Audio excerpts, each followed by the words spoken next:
Close your eyes for a moment. Picture yourself standing at the edge of a vast ocean. The waves crash against the shore with relentless rhythm, one after another, never questioning their direction, never doubting their purpose. They simply move. Forward. Always forward. Now ask yourself, when was the last time you moved through life with that same certainty? When did you last wake up knowing, truly knowing, why you're here? Marcus Aurelius, the philosopher emperor who ruled Rome with wisdom and humility, understood something most people spend their entire lives searching for. He knew that without purpose, we are like ships without anchors, drifting, vulnerable to every storm, every opinion, every fleeting emotion. But with purpose, with that single flame burning inside your chest, everything changes. Today, I'm going to share with you the supreme truth that Marcus Aurelius discovered about purpose. Not the kind of purpose society tries to sell you, not the shallow ambitions or the empty achievements, but the deep, unshakable purpose that transforms how you wake up, how you breathe, how you see yourself in the mirror. This is about living life to the fullest, not someday, not when everything is perfect, but right now in this very moment. What you're about to hear might disturb you. It might challenge everything you thought you knew. But if you stay with me, if you truly listen, you might just discover the one thing that's been missing all along. Before we dive deeper into this profound journey, I want to ask you something simple. If this message resonates with you, if you feel that pull towards something greater, hit that subscribe button. Leave a like to help this wisdom reach others who need it. Comment below with your thoughts, your struggles, your revelations, and share this with someone who's searching for their path, because truth becomes more powerful when it's shared. Now let's begin. There's a lie we've all been taught. It whispers to us from childhood, echoes through our education, gets reinforced by every advertisement, every success story, every social media post. The lie says this: purpose is something you find. Purpose is out there, waiting to be discovered, like a treasure buried in some distant land. And so we search, we change jobs, we chase relationships, we accumulate possessions, we scroll endlessly, hoping that one day somehow we'll stumble upon it. Marcus Aurelius would look at this search with gentle sadness, because he understood what we've forgotten. Purpose isn't found. Purpose isn't out there. It's not hiding in the next promotion, the next achievement, the next vacation, or the next person who might finally understand you. Let me tell you about a young soldier in Marcus's army. History doesn't record his name, but the emperor wrote about him in his meditations. This soldier spent years dreaming of glory, of the day he'd return home celebrated as a hero. He survived battle after battle, always looking forward, always waiting for that moment of recognition. Then, one cold morning, as he sat by a fire warming his hands, an older soldier sat beside him and asked a simple question. What if this is it? What if this moment right here, warming your hands by this fire, alive and breathing, what if this is the glory you've been waiting for? The young soldier was stunned. He'd been so focused on the future that he'd forgotten to live in the present. He'd missed thousands of sunrises, countless acts of brotherhood, the simple miracle of being alive, all because he was chasing a purpose he thought existed somewhere else. This is what most of us do. We postpone living until we find our purpose. But here's what Marcus knew. Purpose doesn't exist in the future. It exists in how you show up right now. It's not a destination. It's a way of moving through the world. You see, the modern world has sold us a corrupted version of purpose. We've been told that purpose must be grand, visible, celebrated, that it should come with recognition, wealth, applause. We've been conditioned to believe that if we're not changing the world in some obvious way, if we're not Instagram famous or TED Talk worthy, then we're purposeless. Marcus Aurelius, the most powerful man in the known world, rejected this completely. He wrote in his private journal, never meant for anyone else to read, that his purpose was simply to wake up and do what a human being is meant to do. Not an emperor, not a philosopher, a human being. What does a human being do? We show up. We treat others with dignity. We face difficulty with courage. We find beauty in small things. We contribute what we can with the time we have. We don't wait for permission. We don't wait for perfect circumstances. We simply live with intention, day after day, moment after moment. Think about your own life right now. How much energy have you spent searching for purpose outside yourself? How many times have you thought, "I'll be happy when," or "My life will have meaning once I..." How many present moments have you sacrificed at the altar of some imaginary future? The truth Marcus understood is this: you already have purpose. You've always had it. It's been with you since birth, woven into the very fabric of your existence. The problem isn't that you lack purpose. The problem is that you've been looking for it in all the wrong places. There's something deeply liberating about what I'm about to tell you, and it might contradict everything you've been taught to want. Marcus Aurelius believed that the highest form of human excellence wasn't extraordinary achievement. It was ordinary virtue practiced with extraordinary consistency. Let that sink in for a moment. The Emperor of Rome, with all the power and resources imaginable, believed that true greatness lived in the ordinary, in showing up, in being kind when it's difficult, in telling the truth when lying would be easier, in doing your work well even when no one's watching, in staying calm when everything around you is chaos. We live in an age that worships the exceptional. We're told to stand out, to be unique, to make our mark. And there's nothing inherently wrong with ambition or achievement. But we've created a culture where ordinary feels like failure, where if you're not constantly hustling, constantly growing, constantly achieving visible success, you're somehow wasting your life. Marcus would look at this madness and shake his head, because he understood something profound. The ordinary moments contain all the purpose we'll ever need. Think about the last conversation you had with someone you love. Maybe it was unremarkable. Maybe you just talked about your day, shared a meal, laughed at something silly. In that moment, were you purposeful? Did your life have meaning? Of course it did. But we're so trained to look past these moments, to dismiss them as just life, that we miss the fact that this is what purpose actually looks like. I want you to imagine something with me. Imagine two people. The first person is wildly successful by conventional standards, wealthy, famous, admired by millions. But in their private moments they feel hollow. They're always chasing the next thing, never satisfied, never present, never truly connected to anyone. Their life looks purposeful from the outside, but inside there's only emptiness. The second person lives a simple life.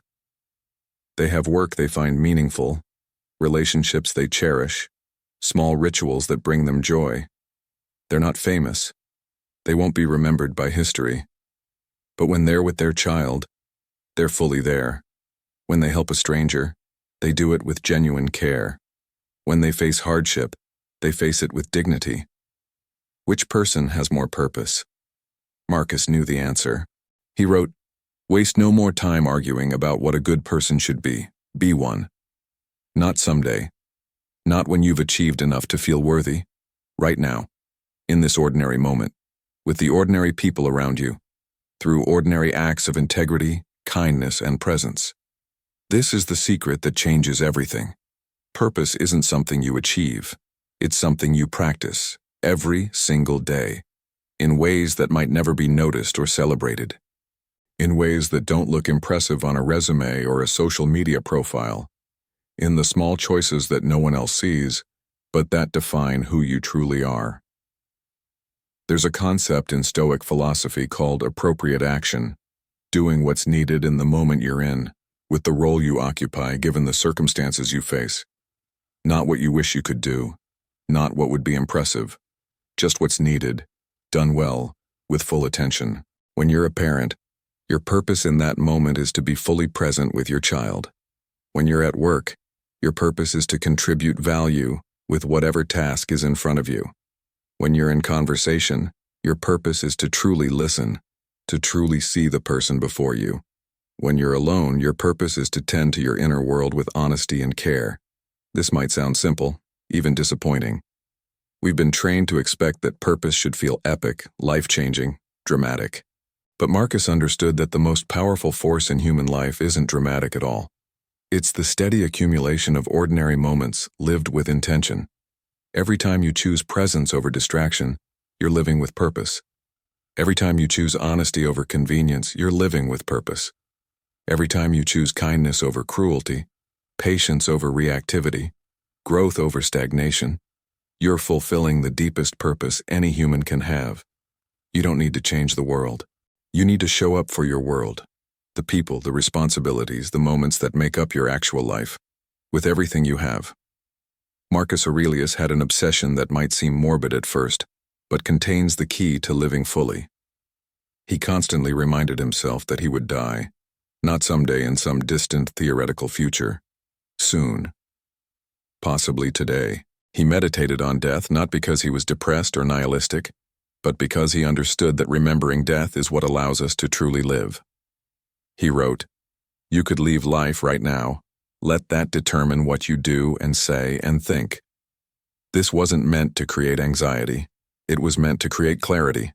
Because when you truly accept that your time is limited, that this moment right here might be one of your last, everything changes. We act as though we have infinite time. We postpone the things that matter. We waste hours on things we don't care about. We stay in situations that drain us because we tell ourselves we'll make a change eventually. We avoid difficult conversations, delay pursuing our interests, put off expressing love, all because we assume there will always be more time. But there won't be. Not always. Not guaranteed. And this truth, when you really let it in, becomes the most powerful catalyst for purpose you'll ever find.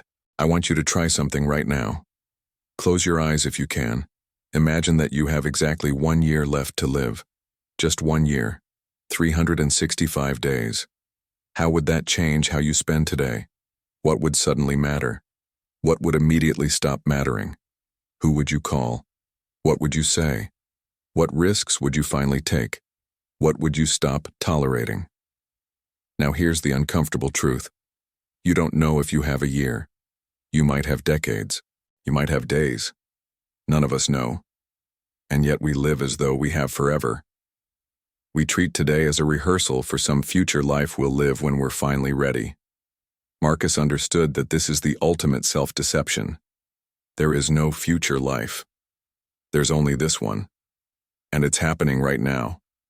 Purpose isn't something you'll step into when you're more prepared, more successful, more healed, more whatever. Purpose is what you choose to do with this day, this hour, this moment.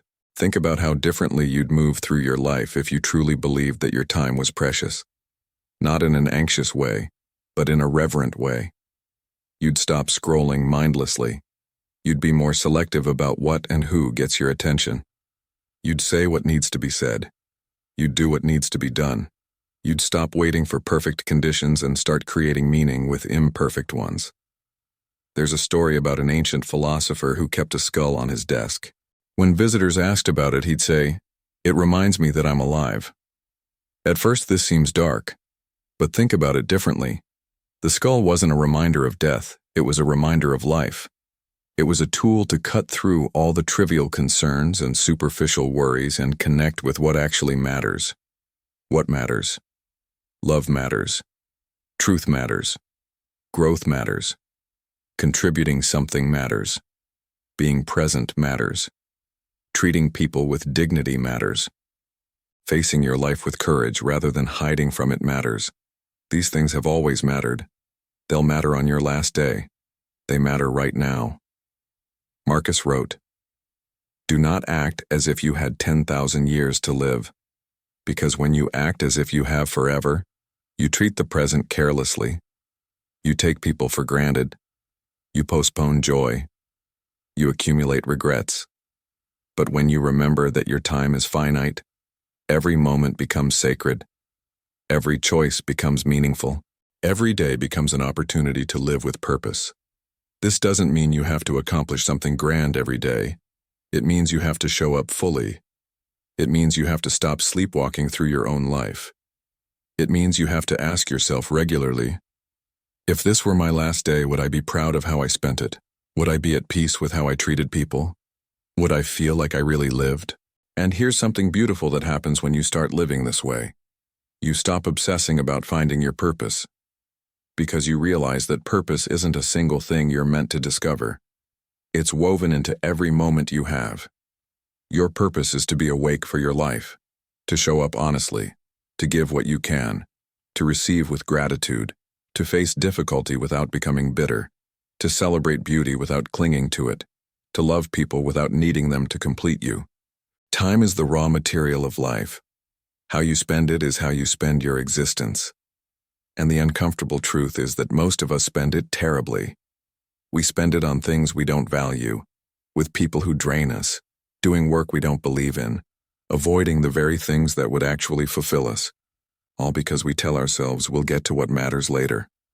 But later might not come, and even if it does, later will become now, and you'll still have to decide, am I going to live fully in this moment, or am I going to keep waiting?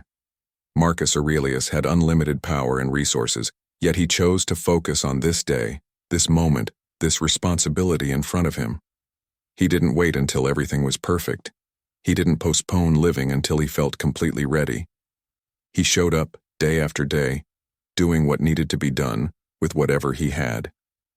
That's the model. That's the path. Not someday. Not when circumstances align. Now. Always now. Because now is all we ever truly have. There's a particular kind of suffering that Marcus Aurelius recognized, and it's especially relevant to anyone listening to this right now. It's the suffering of unfulfilled potential, the weight of knowing you could be more, do more, offer more. But somehow, you're not. You're stuck. You're paralyzed. You're waiting. Maybe you have a creative gift that sits unused. Maybe you have ideas that never leave your mind. Maybe you have a contribution you could make but haven't. Maybe you know you could be a better partner, a better parent, a better friend, but you keep postponing the work it would take to become that person. This isn't laziness, it's something more complex. It's the fear that if you truly tried and still failed, you'd have to face the possibility that you're not who you thought you were, so you don't try. You keep your potential safely locked away, unexpressed, and you suffer quietly from the disconnect between who you are and who you could be. Marcus wrote, "What stands in the way becomes the way." He understood that the obstacles we face aren't interruptions to our purpose. They're the very material from which purpose is built. The difficulty is the path. The challenge is the opportunity. The thing you're avoiding is exactly where your growth lives. Let me tell you about resistance. Every person who's ever created something meaningful, who's ever grown beyond their comfort zone, who's ever stepped into a bigger version of themselves has faced resistance. It's that voice that says, "Not today. You're not ready. Who do you think you are? What if you fail? What if people judge you? What if you discover you're not as capable as you hoped?" Resistance sounds rational. It sounds like it's protecting you. But really, it's stealing your life. Every day you listen to it is a day you don't live fully. Every moment you let it control your choices is a moment you betray your potential. And here's what Marcus understood that most people miss. You don't overcome resistance by waiting until you feel brave. You overcome it by acting despite the fear. Courage isn't the absence of fear. Courage is fear walked through. Purpose isn't revealed when you feel ready. Purpose is created when you move forward anyway. Think about the person you want to become. Really picture them. What do they do differently than you? How do they show up? What choices do they make? What do they no longer tolerate? Now here's the truth. That person isn't a future version of you. That person is who you become the moment you start making their choices. Right now. Not later. You don't need more time to become purposeful. You don't need better circumstances. You don't need to feel more confident or more prepared. You need to decide. And then you need to act on that decision again and again, day after day, until the person you want to be and the person you are become the same person. This is where most people get stuck. They wait for a feeling, motivation, inspiration, readiness. But Marcus knew that action creates feeling, not the other way around. You don't wait until you feel purposeful to act with purpose. You act with purpose and the feeling follows. You don't wait until you feel brave to do the brave thing. You do the brave thing, and courage builds inside you. Every single person who's ever done anything meaningful has had to face this choice. Keep waiting and stay small, or move forward and grow. There's no third option. There's no way to fulfill your potential without risk, without discomfort, without the possibility of failure. But here's what makes the risk worthwhile. The regret of not trying is infinitely heavier than the disappointment of trying and falling short. Marcus understood this completely. He wrote, "The impediment to action advances action. What stands in the way becomes the way." Your fear isn't a stop sign. It's a signpost showing you exactly where you need to go. What are you not doing right now that you know you should be doing? What conversation are you avoiding? What skill are you not developing? What relationship are you not healing? What dream are you not pursuing? What version of yourself are you not becoming? These aren't rhetorical questions. They're the most important questions you can ask yourself, because your answers reveal where your purpose is hiding. Your purpose isn't vague, it's specific. It's in those exact places you're avoiding. And I want to be honest with you. Stepping into your full potential is uncomfortable. It requires you to let go of the comfortable story you've been telling yourself about why you can't. It requires you to face the possibility that maybe you've been holding yourself back. It requires you to take responsibility for your life in a way that feels overwhelming. But the alternative is worse.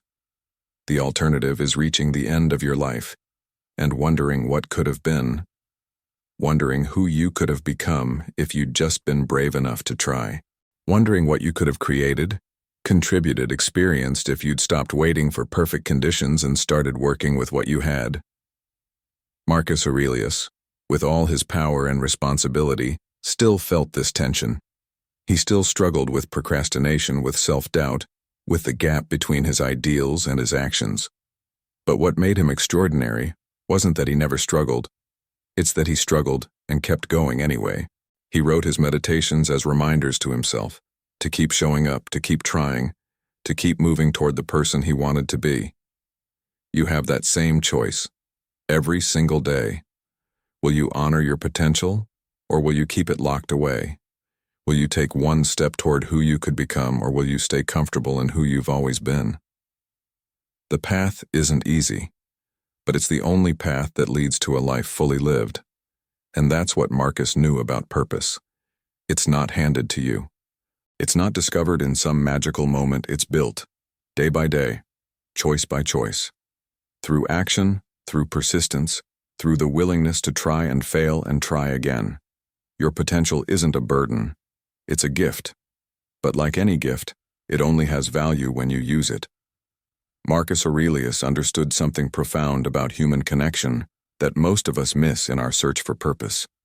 Other people aren't distractions from your path. They're essential to it. Your purpose isn't something you fulfill in isolation. It's revealed and refined through every relationship you have. There's a beautiful Stoic idea that we're all branches of the same tree, cells in the same organism. When you help someone else grow, you grow. When you harm someone, you harm yourself. When you show up with integrity in your relationships, you strengthen your own character. When you hide or manipulate or disconnect, you fragment your own soul. Think about the people in your life right now. Your family, your friends, your colleagues, even strangers you pass on the street. Each one is a mirror showing you something about yourself. Each interaction is an opportunity to practice purpose or to abandon it. Let me ask you something uncomfortable. In your closest relationships, are you the person you want to be? When you're with your partner, are you patient, present, kind?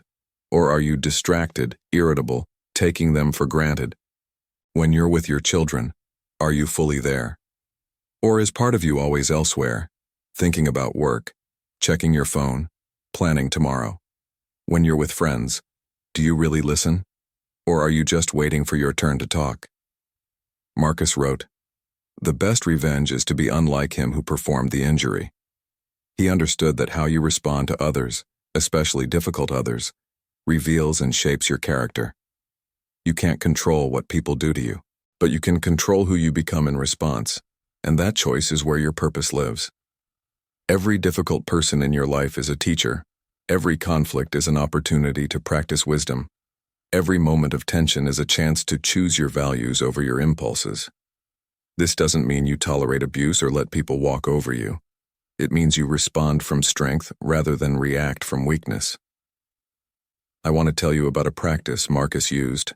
At the start of each day, he would remind himself that he'd encounter difficult people, angry people, ungrateful people, deceitful people.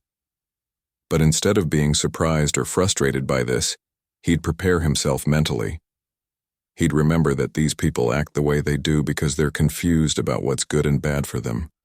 They're suffering, and his job wasn't to fix them or punish them. It was to remain true to his own nature, to treat them with justice and kindness anyway. This is revolutionary.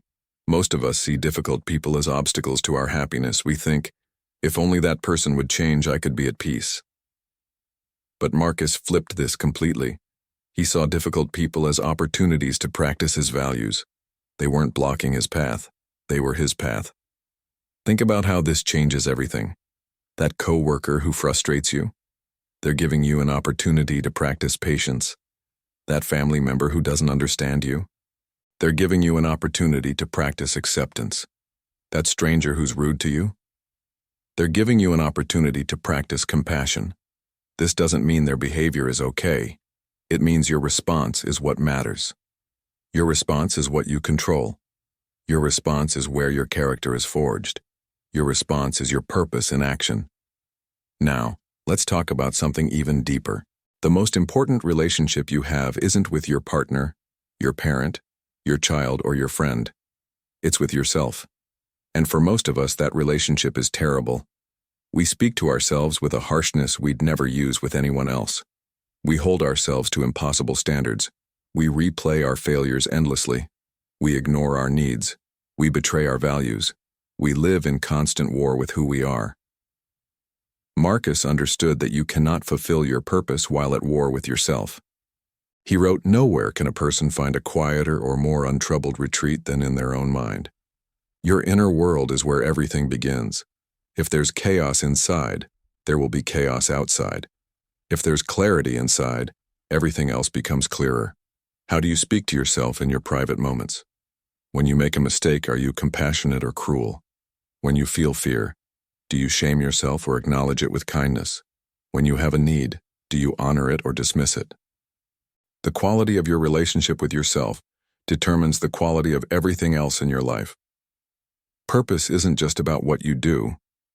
It's about who you're becoming. And you become that person through the daily practice of treating yourself like someone worthy of care, honesty, and growth.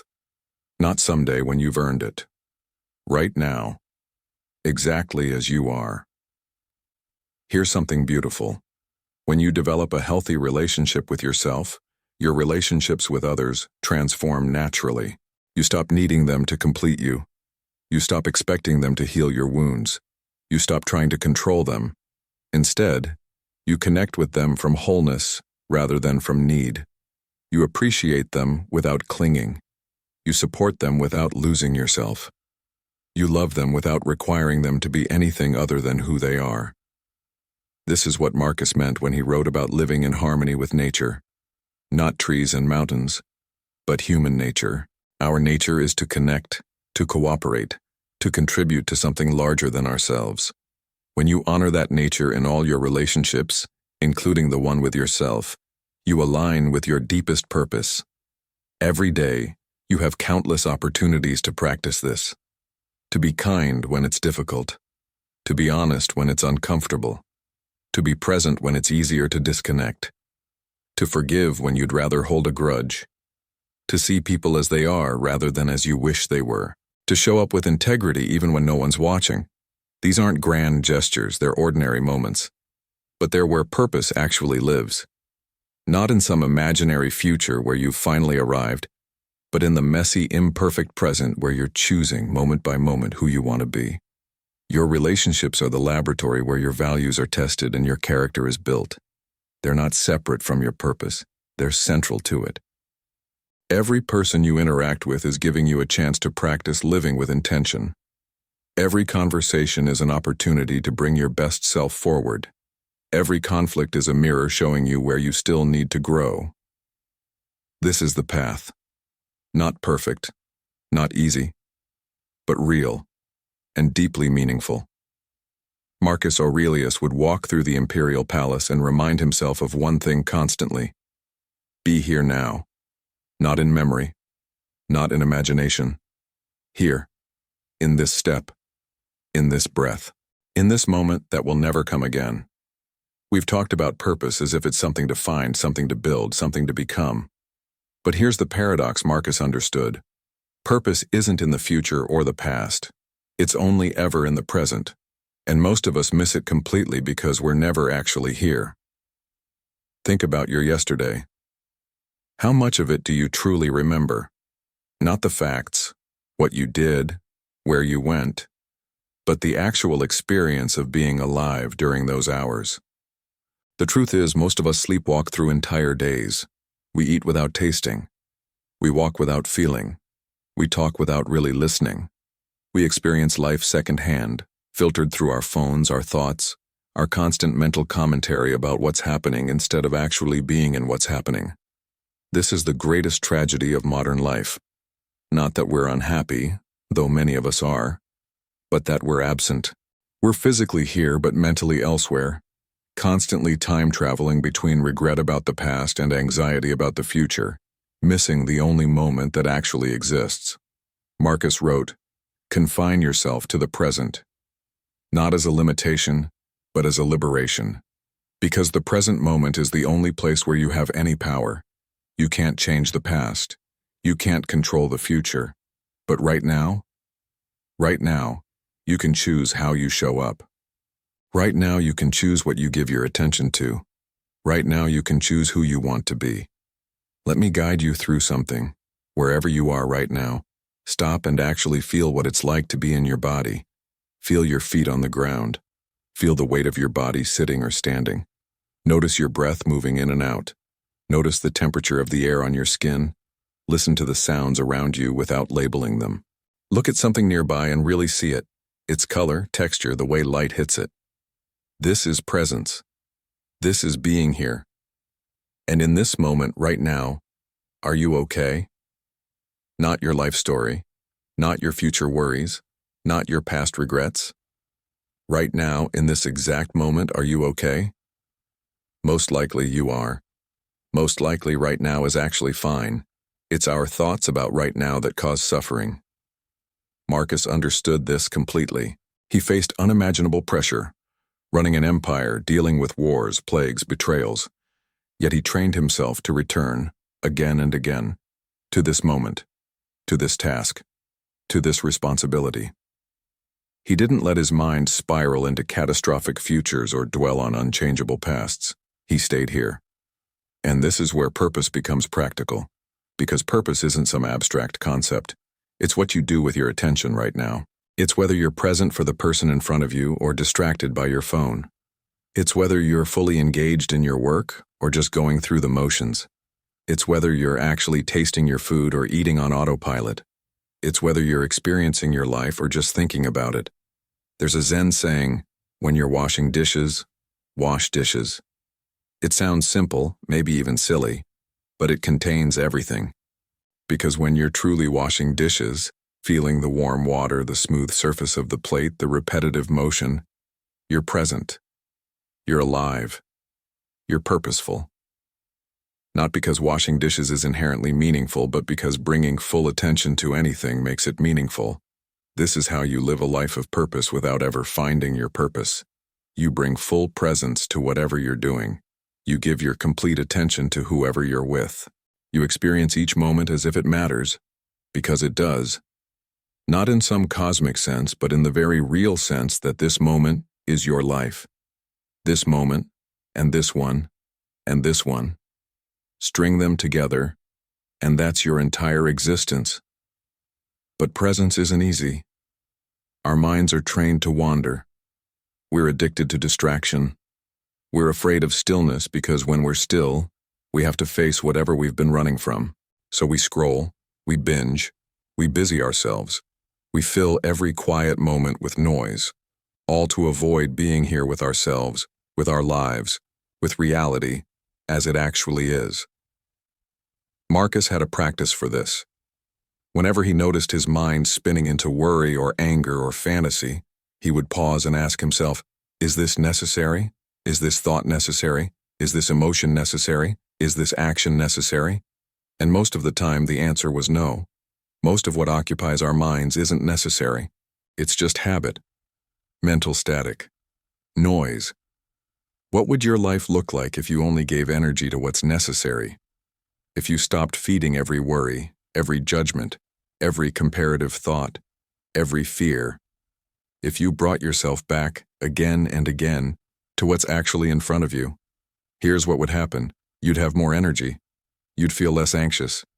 You'd see opportunities you're currently missing. You'd connect more deeply with people. You'd find satisfaction in ordinary things. You'd stop feeling like you're always waiting for your life to start, because you'd realize it's already happening right here, right now. This moment is all you have. This moment is all you've ever had. Every experience you've ever had happened in a moment just like this one. Every experience you'll ever have will happen in a moment just like this one. And yet we treat these moments as if they're just bridges to somewhere else, as if real life is happening later, somewhere else, when conditions are better. But there is no later. There's only now, constantly renewing itself. And the question isn't, what's my purpose? The question is, am I present for my life, or am I missing it? Marcus Aurelius, with all his responsibilities, with all his power, made time each day to practice presence, not as an escape from life, but as the foundation for living well.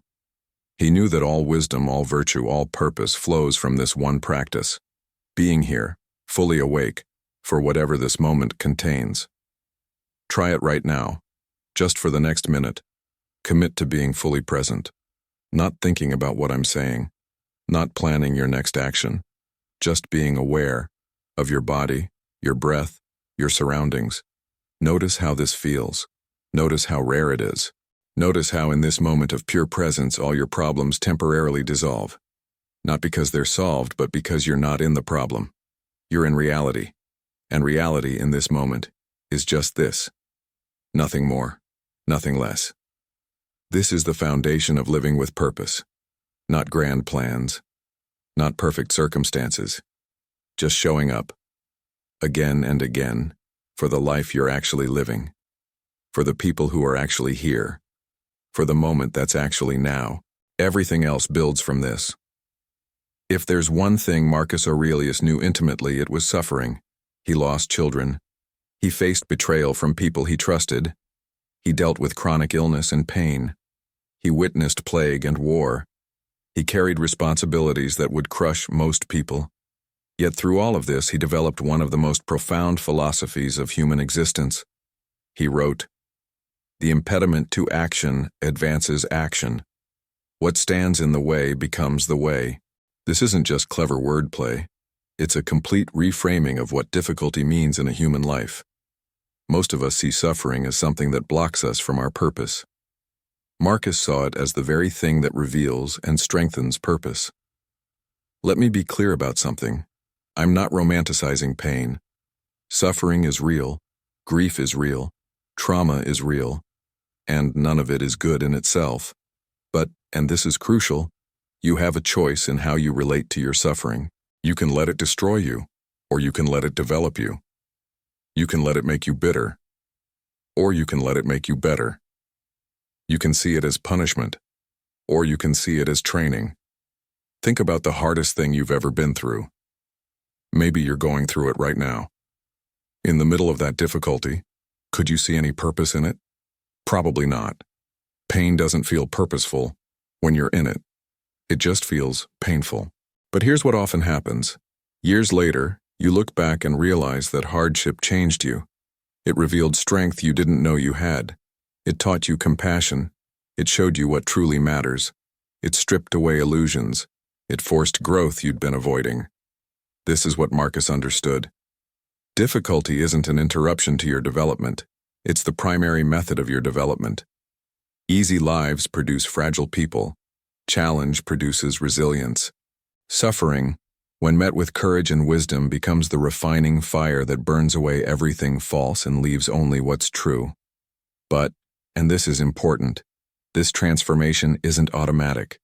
Plenty of people go through hardship and emerge more damaged, more closed, more bitter. The difference isn't in the hardship itself. It's in how you meet it. It's in the meaning you make from it. It's in whether you let it defeat you or whether you use it to discover who you really are. Marcus had a practice that might seem harsh at first but contains deep wisdom.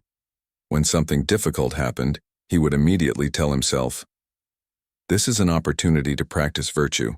This is exactly the kind of situation that tests and builds character. This is where I get to choose who I am." Imagine applying this to your own life. When someone treats you badly, instead of just reacting with anger, you pause and think, "This is an opportunity to practice patience and wisdom." When you face a setback, instead of collapsing into despair, you think, "This is an opportunity to practice resilience and creativity." When you experience loss, instead of becoming bitter, you think, "This is an opportunity to practice acceptance and to remember what truly matters."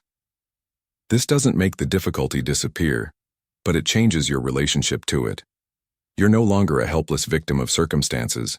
You're an active participant in your own development. The situation doesn't control you. Your response does. There's a story about a Stoic philosopher who was being led to execution. His student was weeping, saying how unfair it was. The philosopher said, "Did you think I was immortal? I've been preparing for this moment my whole life. This is simply what humans do. We live and then we die. Why should I be upset about doing what every human must do?" Now, that level of acceptance might feel impossible, but it points to something important.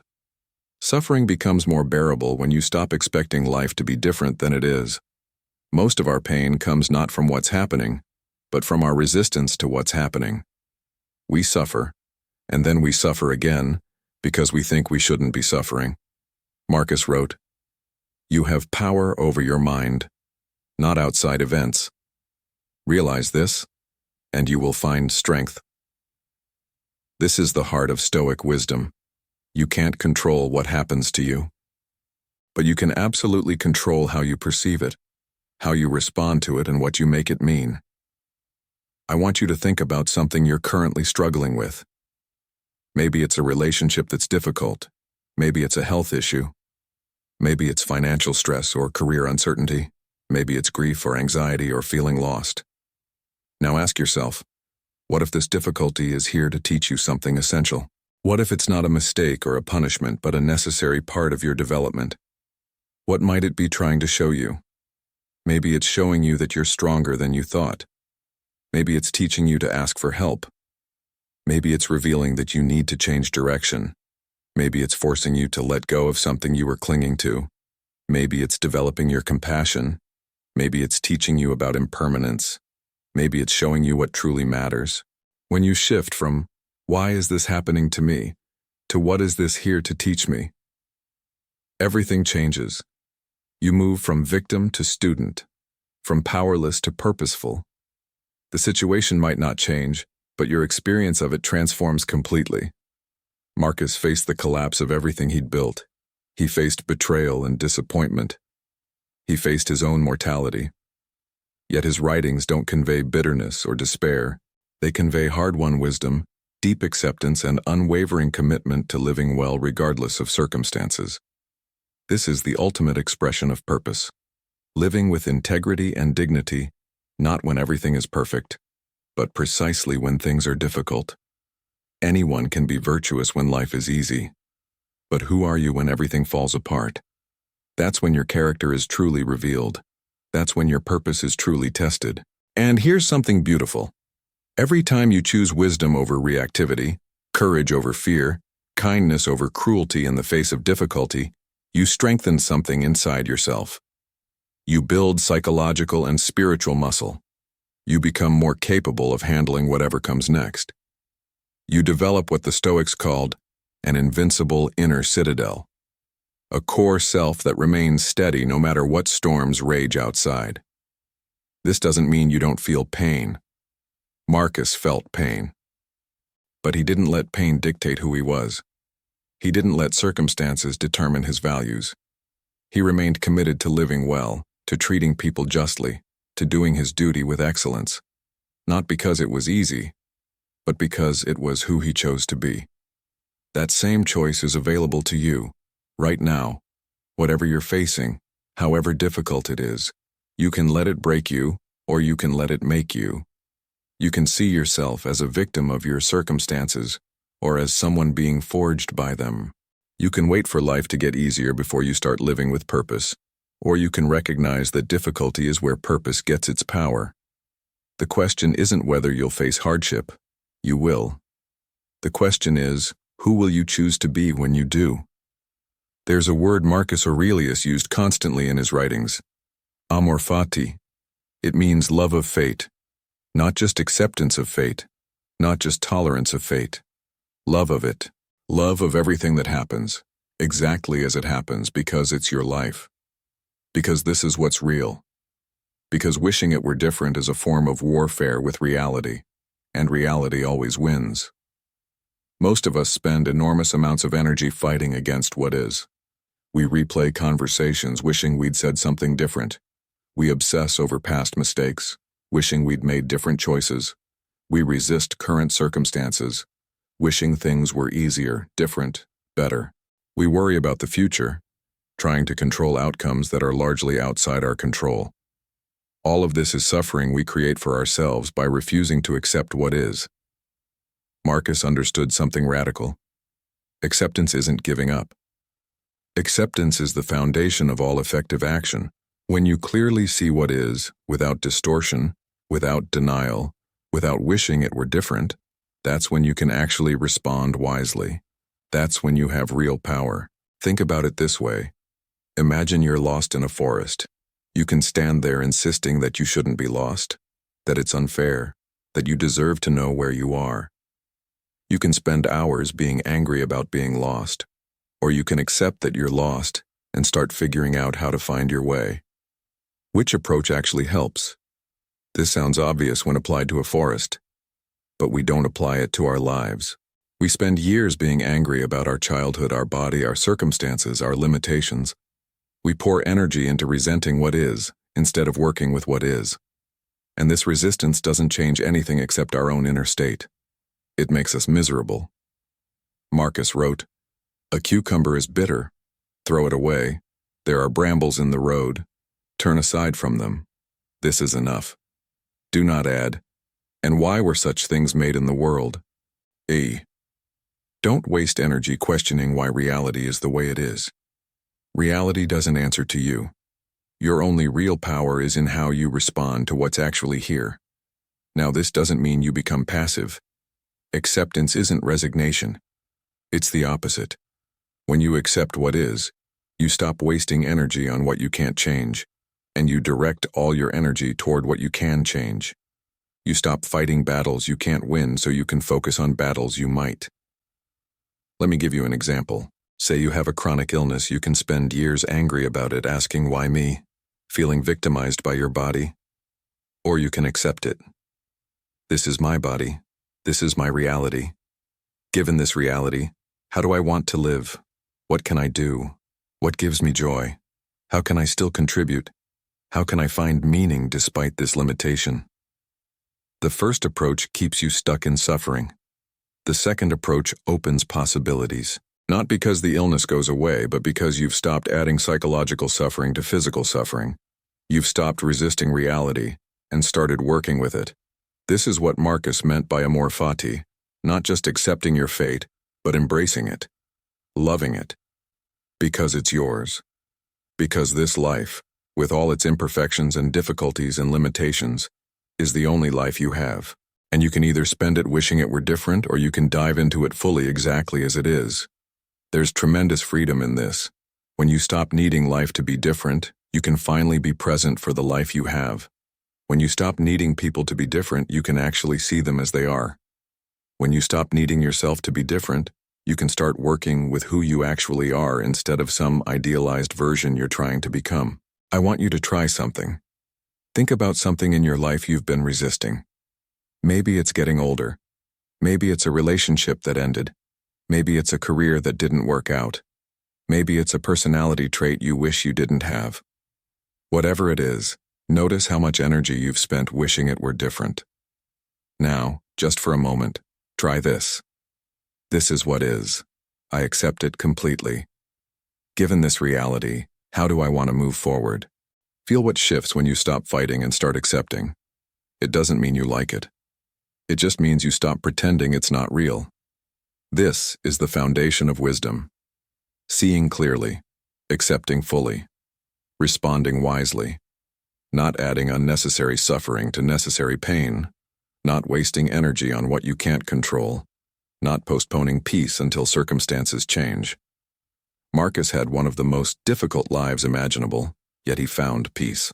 Not by changing his circumstances, many were unchangeable, but by changing his relationship to those circumstances, by practicing acceptance, by choosing again and again to work with what was given rather than wish for something different. You have the same choice.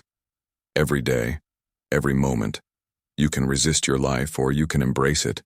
You can fight reality or you can dance with it. You can wait until everything is perfect to be at peace, or you can find peace in the imperfect now. This is where purpose and peace intersect. Purpose isn't about creating some perfect future. It's about engaging fully with whatever's present, and you can't engage fully with something you're busy resisting. Acceptance opens the door to action. Acceptance opens the door to growth. Acceptance opens the door to peace. Not someday. Right now. With things exactly as they are. Marcus Aurelius wrote his meditations never intending anyone else to read them. They were private notes to himself, reminders of how to live well, reflections on what matters. Nearly 2,000 years later, they're one of the most influential philosophical texts ever written. Marcus couldn't have known this. He wasn't writing for fame or legacy. He was simply trying to be a better person day by day. This tells us something profound about legacy. The most meaningful impact we have is often invisible to us. We don't know whose lives we touch. We don't know which small act of kindness will change someone's trajectory. We don't know what we're creating until long after it's created. Most people think about legacy only near the end of life, or they think about it in grand terms, what they'll be remembered for, what they'll leave behind. But Marcus understood that legacy isn't something you create at the end. It's what you're creating right now, with every choice, every interaction, every moment. Every time you're patient with someone who's difficult, you're creating legacy. Every time you do good work when no one's watching, you're creating legacy. Every time you tell the truth when lying would be easier, you're creating legacy. Every time you choose growth over comfort, you're creating legacy. Not because these things will be remembered or celebrated, but because they ripple outward in ways you can't see or measure. Think about the people who've most influenced your life. Were they famous? Probably not. They were likely ordinary people, a teacher, a parent, a friend, a stranger who said something at exactly the right moment. They had no idea they were creating legacy in your life. They were just being themselves, living their values, showing up authentically. And that's what changed you.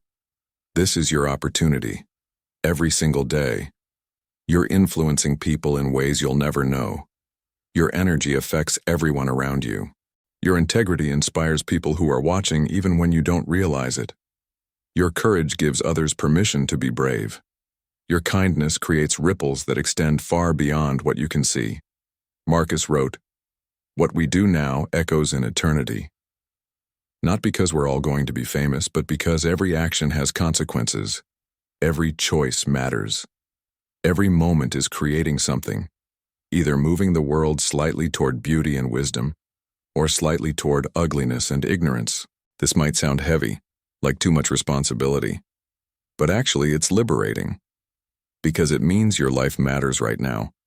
You don't have to wait until you're successful or powerful or accomplished to make a difference. You're making a difference right now simply by how you show up. What difference are you making? What energy are you bringing into the world? When people interact with you, do they feel more alive or more drained? When you work on something, Are you adding value or just going through the motions? When you speak, are you contributing truth and wisdom or adding to the noise? These aren't judgments. They're questions for reflection. Because legacy isn't something abstract and distant. It's what you're creating right now in this very moment through who you're choosing to be. Marcus understood that the most important legacy isn't what people say about you when you're gone. It's who you actually are when no one's looking. It's the values you uphold when there's no external reward. It's the person you become through the accumulation of thousands of small choices. He wrote, "Do not waste what remains of your life in thoughts about others unless it's for the common good." In other words, stop obsessing about what people think of you. Stop performing for an audience. Stop trying to craft an image. Just be good. Be honest. Be useful. Be kind. The legacy takes care of itself. I want you to imagine something. Imagine you could see right now the full impact of your life so far. Every person you've touched. Every tiny influence you've had. Every small kindness that rippled outward. Every moment of integrity that inspired someone else. Every struggle you faced that gave someone permission to face their own. You'd be amazed. You'd see that your life has already mattered in ways you never knew. And you'd also see the negative impacts. The times your fear held someone else back. The times your words hurt more than you realized. The times your absence was felt. The times you could have shown up but didn't. This isn't about guilt. It's about awareness. Because when you truly understand that everything you do matters, you start making different choices. Purpose and legacy are inseparable. Your purpose isn't just about your own fulfillment. It's about your contribution. It's about what you add to the collective human experience. It's about leaving the world slightly better than you found it. Not through one grand gesture, but through thousands of small ones. And here's something beautiful. You don't need to know what your legacy will be. You don't need to control it. You just need to live with integrity, courage, and kindness. You need to do your work well. You need to treat people with dignity. You need to keep growing, keep learning, keep becoming more of who you're capable of being. The legacy emerges naturally from that. Marcus will never know that his private journals would influence millions of people across centuries. He was just trying to be a good person, to lead well, to face difficulty with wisdom. That was enough. More than enough. That was everything. Your life is the same. You might never know your full impact, but you can live in a way that ensures that impact is positive. You can show up with intention.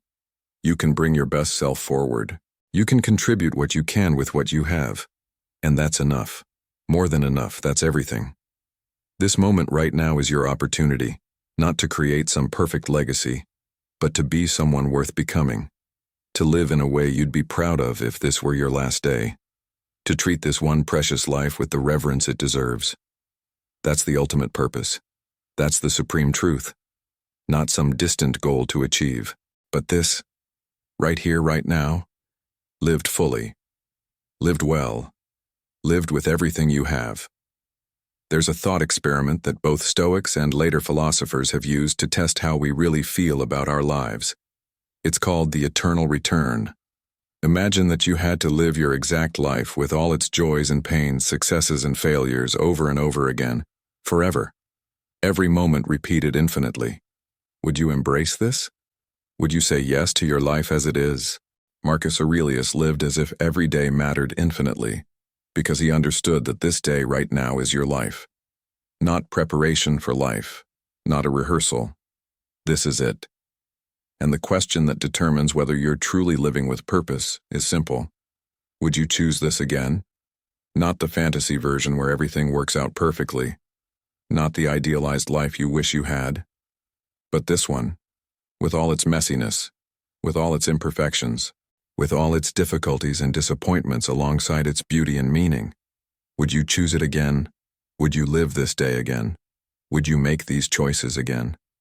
If the answer is no, if you're living in a way that you yourself wouldn't choose again, then something needs to change. Not someday. Now.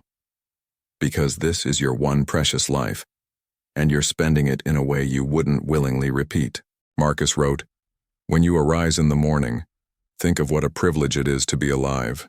to breathe, to think, to enjoy, to love. This wasn't naive optimism. This was a conscious choice to appreciate the gift of existence, even knowing all its difficulties. He understood what most of us forget. Being alive is not guaranteed. Having this day is not guaranteed. Having another chance is not guaranteed. So the question isn't, is my life perfect? The question is, am I honoring the gift of this life with how I'm living it? Think about how you spent today. Were you present? Were you purposeful? Were you kind? Were you brave? Did you do something meaningful? Did you connect authentically with someone? Did you grow in some way? Did you contribute something? Or did you coast? Did you numb out? Did you go through the motions? Did you waste this unrepeatable day? I'm not saying this to make you feel guilty. I'm saying it to wake you up, because most of us sleepwalk through our lives, postponing real living until some future moment that may never come. We treat today as if it doesn't count, as if we have unlimited chances, as if there will always be another opportunity. But there won't always be another opportunity. There won't always be another day. There won't always be another chance to tell someone you love them, to pursue what matters, to become who you're capable of being. There's only now. Always. Only now. And what you do with now is what you do with your life. Marcus faced this reality every day. He ruled an empire. He fought wars. He dealt with plagues. He lost people he loved. He knew intimately that life is fragile and brief. Yet he chose every single day to live with purpose. Not because he had it all figured out. Not because it was easy. But because he understood that purpose is a choice you make in each moment. A choice to be awake, to be present, to be engaged, to be the person you want to be. This is the supreme truth he teaches us. Purpose isn't a destination you reach. It's not a prize you win. It's not a title you earn or a goal you achieve. Purpose is how you show up for your life right now, exactly as it is. Purpose is the decision to live fully, to love deeply, to grow continuously, to contribute meaningfully, not when everything is perfect, but in the imperfect, messy, beautiful present. You don't need to have your whole life figured out. You don't need to know exactly where you're going or how it will all turn out. You just need to be here, fully here, for this day, for this moment, for this choice, for this person, for this opportunity. If you can do that, if you can bring full presence and intention to your actual life instead of waiting for some other life to begin, then you're living with purpose. You're living fully. You're honoring the extraordinary gift of being alive. And here's what happens when you live this way. You stop feeling like something's missing. You stop feeling like you're waiting for your real life to start. You stop feeling purposeless, not because you've found some grand cosmic purpose written in the stars, but because you've discovered that purpose was always here, woven into every moment, waiting for you to wake up and claim it. Marcus Aurelius died over 1800 years ago, but his words live on because they contain this eternal truth. The way to live life to the fullest is to live each moment to the fullest. The way to have a meaningful life is to make each day meaningful. The way to fulfill your purpose is to be purposeful right now. You've been given this day, this one unrepeatable day. What will you do with it? Will you waste it waiting for tomorrow? Will you spend it wishing for something different? Or will you dive into it fully exactly as it is and extract every drop of meaning, growth, beauty, and connection it offers? This is your life. Not someday. Now. Not somewhere else. Here. Not some other version of you. You exactly as you are with exactly what you have in exactly this moment. The supreme truth about purpose is this. It's not out there waiting to be found. It's in here, waiting to be lived. Stop searching, start living, stop waiting, start being, stop postponing, start choosing, right now, this moment, this breath.